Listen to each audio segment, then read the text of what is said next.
బుక్‌లో వీళ్ళ పేర్లు మాత్రమే గాదు. ఆ!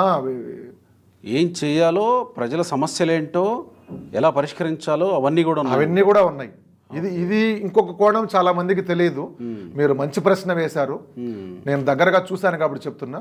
ఆ లక్ష్యాలన్నీ ఈ రోజు 100 రోజుల్లో ఏమి లక్ష్యాలు నెరవేరుస్తున్నారని చెప్పారు. మీరు ఒకసారి చూస్తే బంగారపాలెంలో మొన్నే అంటే లేటెస్ట్గా ఆయన ఏదైతే ఆ రోజు 100 కిలోమీటర్లు పూర్తయిన సందర్భంగా డయాలసిస్ సెంటర్ చెప్పారో అది నెరవేర్చారు. అదేవిధంగా విద్యార్థులకు ఏ విధంగా వాళ్ళ విద్యా వ్యవస్థను సమూలంగా మార్పు చేస్తాను, అదంతా విద్యాశాఖ మంత్రిగా ఈ పొద్దు వాటిన్నిటిలో మార్పులు తీసుకొని వస్తాను. సడన్ విజిట్స్ జరుగుతున్నాయి. అదేవిధంగా 20 లక్షల ఉద్యోగ లేదంటే లక్ష్యంగా ఆ రోజు యువతకు హామీ ఇచ్చాడు. దాంట్లో ఇప్పుడు నైపుణ్య గణన ఈ రోజు పైలట్ ప్రాజెక్టుగా మంగళగిరిలో మొదలుపెట్టి దాన్ని కార్యరూపం దార్చుకుంటుంది. ఈ విధంగా చెప్పుకుంటే ప్రతి ఒక్కటి కూడా అంటే ఏదైతే ఈ రోజు 2024 అధికారంలోకి రావడానికి ప్రధానమైన సూపర్ 6 పథకాలు ఉన్నాయో అవన్నీ కూడా యువగలంలో నారా లోకేష్ గారు ప్రజల నుంచి వచ్చిన సమస్యలను తీసుకొని వాటి నుంచి వచ్చిన పథకాలే సూపర్ 6 పథకాలు. ఆ పథకాలే ఈరోజు ప్రజలు ఎదుర్కొంటున్న సమస్యలు కాబట్టి ఈరోజు ఇంత విజయాన్ని తీసుకొచ్చేదానికి ఆ పథకాలు కూడా చాలా ఉపయోగపడ్డాయి. వీటన్నింటికంటే ముందు అసలు మీకు యువగళంలో అవకాశం ఎట్లా వచ్చింది? వాలంటీర్ కోఆర్డినేటర్గా రూట్ మ్యాప్ కోఆర్డినేటర్గా ఆ స్థాయిలో మీరు పనిచేయడానికి ఎట్లా అవకాశం వచ్చింది? అంటే నేను తిరుపతిలో చదువుకున్నాను. నా విద్యా వ్యవస్థ తిరుపతిలో జరిగింది. అంతకుముందు రాజంపేట రైల్వే కోడూరు నుంచి డిగ్రీకి వచ్చేటప్పుడు తిరుపతిలో జరిగింది. తిరుపతిలో ఏంటంటే పక్కనే నారావారిపల్లి. సో తిరుపతిలో ఉన్న మేము డిగ్రీలో ఉన్నప్పుడు ఏంటంటే నారావారిపల్లికి నారా చంద్రబాబు గారి కుటుంబం వచ్చేటప్పుడల్లా ఎయిర్పోర్ట్ నుంచి నారావారిపల్లి దాకా తిరుపతి మీదుగానే వెళ్ళాలి. అన్ని ఫ్లెక్సీలు వేసేవాళ్ళు. అక్కడున్న స్థానిక లీడర్లు కొందరు నారా లోకేష్ గారి ఫోటోలు వేసేది, ఫ్లెక్సీలు వేసి చేసేవాళ్ళు. అప్పుడున్న లీడర్లంతా మేము అవన్నీ చూసేవాళ్ళం. చూసి అప్పుడు అదొక మేము యువత ఇంప్రెషన్, యువ నాయకుడు ఈయన నారా చంద్రబాబు గారి కుమారుడు. సో ఆ విధంగా ఆయన మీద అభిమానం అప్పటి నుంచి అంటే మేము ఎయిర్పోర్ట్కి పోవడం, నారావారిపల్లికి వెళ్ళడం, ఆయన వచ్చినప్పుడు ఆయనతో కూడా ట్రావెల్ చేయడం, ఇవన్నీ ఆయన మీద పర్సనల్గా ఆయన రాజకీయాల్లోకి రాకముందే ఒక వారసుడుగా ఒక అభిమానం ఏర్పడింది ఒకటి. రెండోది ప్యారల్గా ఇంతవరకు ఎక్కడ నేను చెప్పలేదు, మీ దగ్గర చెప్తున్నాను.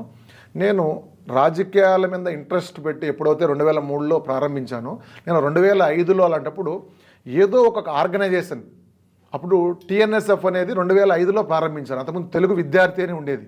ఎన్టీ రామారావు గారు పెట్టిన తర్వాత ఆ తెలుగు విద్యార్థిని యూనివర్సిటీల్లో చంద్రబాబు నాయుడు గారు రెండోసారి ముఖ్యమంత్రి అయినప్పుడు 96లో 99లో రెండోసారి ముఖ్యమంత్రి అయినప్పుడు ఈ యూనివర్సిటీలో విద్యార్థి రాజకీయాలు ఉండకూడదు అని చెప్పి దాన్ని రద్దు చేశాడు, విద్యార్థి విభాగాన్ని. సో అప్పుడు మేమంతా కొంచెం ఎక్కువ ఏఎస్ఎఫ్ వాటితో అనుబంధంగా మేము విద్యార్థి పోరాటాలు చేసేవాళ్ళం. సో ఒక ఆర్గనైజేషన్ మాకు ఏదో ఒకటి కావాలా అంటే, సొంతంగా నాకంటూ ఒక ఐడెంటిటీ రావాలా అంటే అని చెప్పి ఎన్టీఆర్ సేవాదల్ అని చెప్పి, స్వర్గీయ ఎన్టీఆర్ సేవాదల్ అని చెప్పి ఎన్టీ రామారావు గారి పేరుతో ఒక ఆర్గనైజేషన్ మా ఫ్రెండ్స్ అందరం కలిసి మీరు ప్రత్యేకంగా మేము ప్రత్యేకంగా పెట్టుకొని తిరుపతిలో ప్రతి ఆదివారం పేదలకి ఎన్టీఆర్ విగ్రహం దగ్గర అన్నదానం చేసేవాళ్ళం మేము ప్రతి ఆదివారం. సో చాలా మందికి తిరుపతిలో లోకల్ లీడర్లందరినీ ఆ అన్నదానానికి గెస్ట్లుగా కూడా పిలిచేవాళ్ళం ప్రతి ఆదివారం.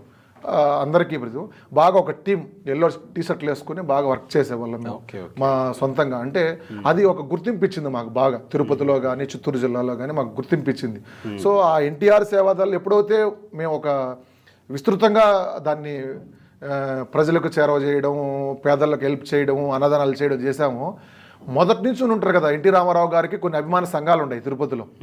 సో కొందరికి జూనియర్ ఎన్టీఆర్ అభిమాన సంఘాలు కూడా ఉన్నాయి. స్వర్గీయ ఎన్టీఆర్ సేవాదళ్ అనేదాన్ని కొందరు జూనియర్ ఎన్టీఆర్ అభిమానులు కానీ పెద్ద ఎన్టీఆర్ గారి అభిమానులకు కానీ వాళ్ళు ముందు నుంచి చేస్తూ ఉన్నా, మేము కొత్తగా పెట్టిన సంస్థకు ఎక్కువ గుర్తింపు వస్తుందన్న ఫీలింగ్ వాళ్ళు నేను గమనించా.